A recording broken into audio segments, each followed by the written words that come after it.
What's up everybody, it's Robin Gaming here. The PlayStation 4 has recently celebrated its first year anniversary, and for the very short period of time on the market, it sure is quite incredible to see how vast its gaming library already is.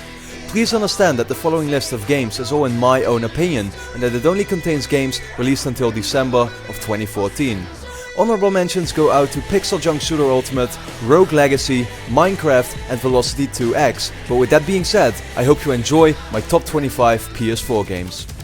We start off this year's list with Metal Gear Solid 5 Ground Zeroes, a prologue that leads up to what will surely be one of 2015's biggest games. Many people complained about its very short main story length, and those complaints are no doubt justified, as you'll be able to beat it in maybe an hour or so. However, what's looked over is the several missions afterwards that were made to be replayed a lot, gameplay wise giving the total package a value that's pretty much similar to any other game, and I don't think I even need to explain how good that gameplay actually is.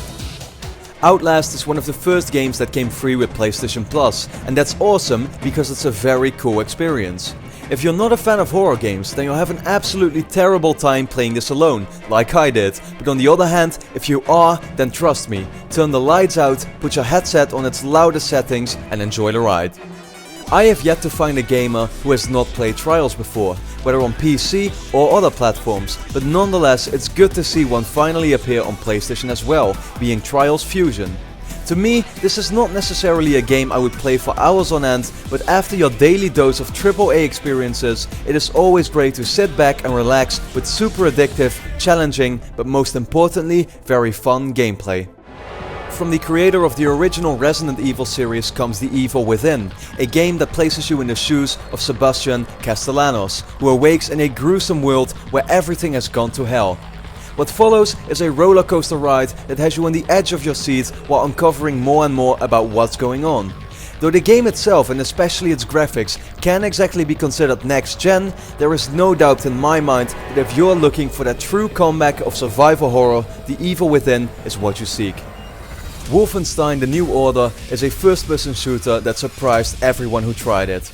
Though a single-player only game that can be beaten within a reasonable amount of time might put some people off from spending their hard-earned cash, this is an experience with an amazing twist on its World War II story and setting, and trust me, because of that it is well worth the investment. It is always good to see companies like Ubisoft, usually responsible for big blockbuster titles, come out with a few true gems created by smaller teams. One of those is Child of Light, a game that combines accessible platforming and turn-based RPG combat with a very unique fairy tale-like setting. This emotional story that's entirely written in rhyming verse as well is just a one-of-a-kind experience.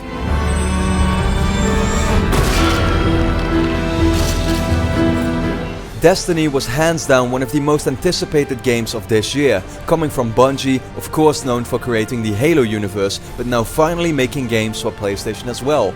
Although in the end, the game disappointed many people in its story and plain repetitive gameplay, what remains is a beautiful looking shooter that the true MMO players and fans of grinding and looting will absolutely love.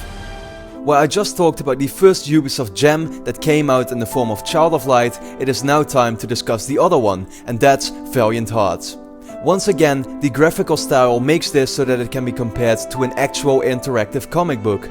The puzzle gameplay is challenging but genius, letting you make use of everything in your environment, and the World War I setting has taught me stuff that I simply did not know before. This is a game that lets us expand our knowledge while still being entertaining, and therefore it just deserves to get more attention.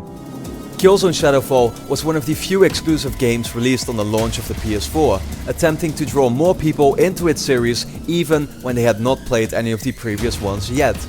Its single-player campaign isn't more than some run-and-gun action in beautiful, small, open areas, but multiplayer is where it's at, with fast-paced action on an insane amount of standard and DLC maps, all free for anyone who owns the game, and that's surely a trend I would like to see continued.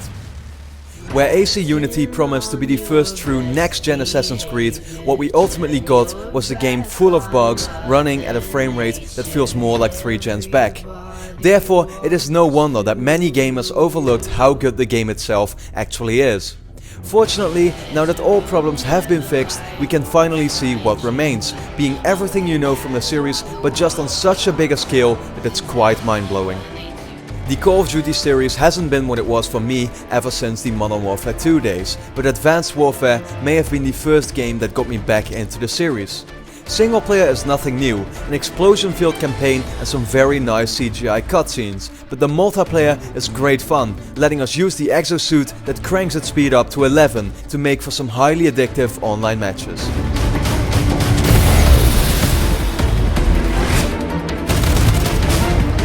I seem to be one of the few people who found Infamous Second Son to be slightly disappointing, but that is only because I loved the previous two so much.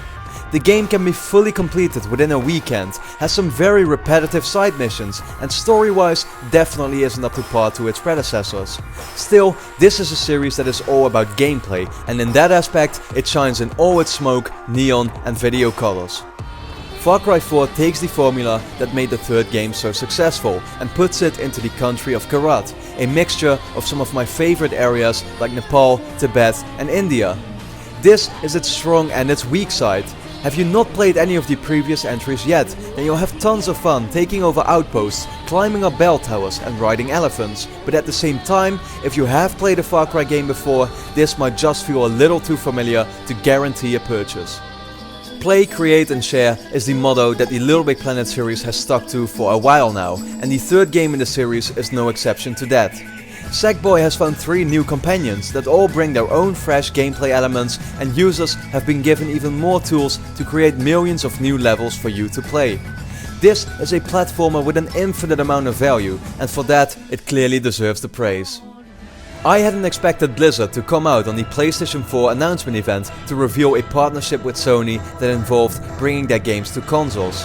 Hopefully this will continue in the future, because Diablo 3 was a perfect port where it almost seemed like the game was made with these platforms in mind. You will easily find yourself spending hours slaying dragons in this fantastic dungeon crawler just to find that one item you needed. Another game that most people will certainly feel was one of the biggest disappointments of the year was Watch Dogs, but contrary to them, I'd say it's one of the best. Sure, this is not the next-gen open-world game that you all expected it to be, but I spent 60 hours hacking my way through Chicago, both online and offline, managing to obtain my hard-earned Platinum trophy, and I had a hell of a great time in doing so.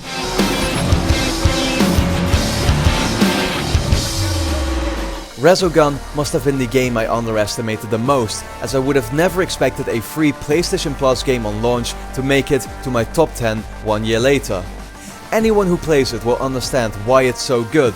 It provides a simple shoot 'em up system with basic controls, yet keeps things fast and places objectives so you're always busy saving humans. 5 main stages and fluid gameplay, it seems that is all you need to craft something special.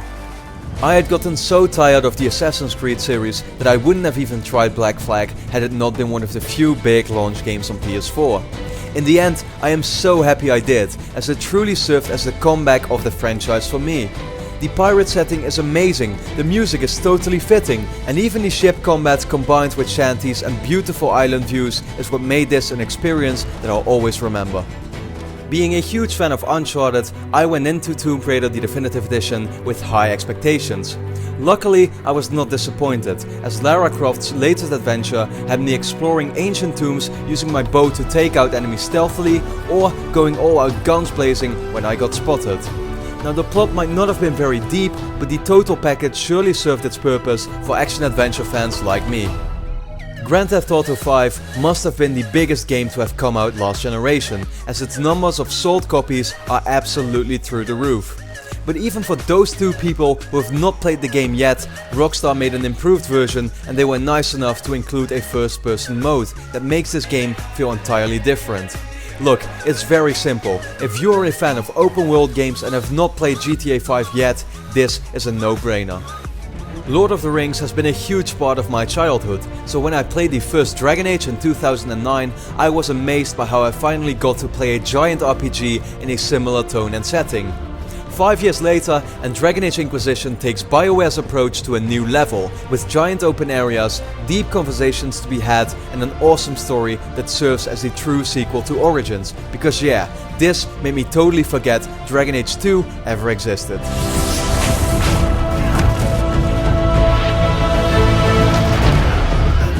But what's even better than a hardcore RPG with similarities to Lord of the Rings? Well, a game that takes the actual license and builds the most satisfying hack and slash game around it that I have ever played.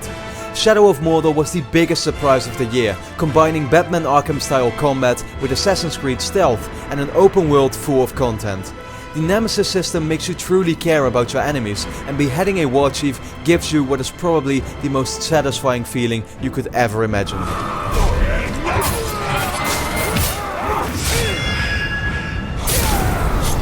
Unfortunately, there are always those games that are totally underappreciated, whether for their lack of marketing or pure visual appeal.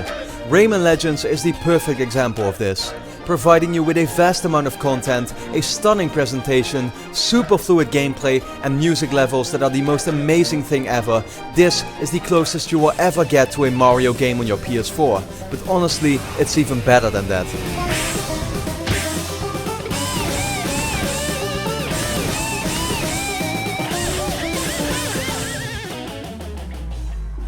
As we approach the end of the list, the number 2 spot goes to the absolute most next-gen game on the PS4, and that is Battlefield 4.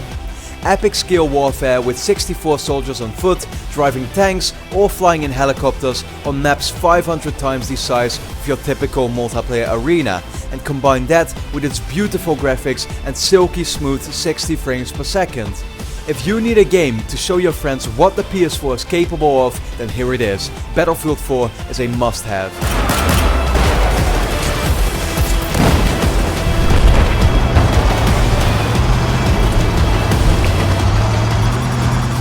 After these 24 games, it's clear how many amazing experiences PS4 already offers, and it's only looking to get even better from here on out. But as always, it's that key word, experience, that made my number 1 decision a lot easier. Take my favorite developer and one of the best games of the last generation, bring out an even better version on a new platform, and my number 1 was not a hard pick. The Last of Us Remastered is the best game on the PlayStation 4. Joel and Ellie struggle for survival, and this truly remarkable tale is something that everyone just has to experience for themselves. I'm not saying that if you had a PS3 and played this game, you should get it again, as the included DLC and upgrade to 60 frames per second clearly doesn't justify another investment. But there is no denying, the single player campaign is just something special, and the multiplayer is amazing on its own. So after all, it's not surprising that right now, The Last of Us Remastered is the best game on the PS4.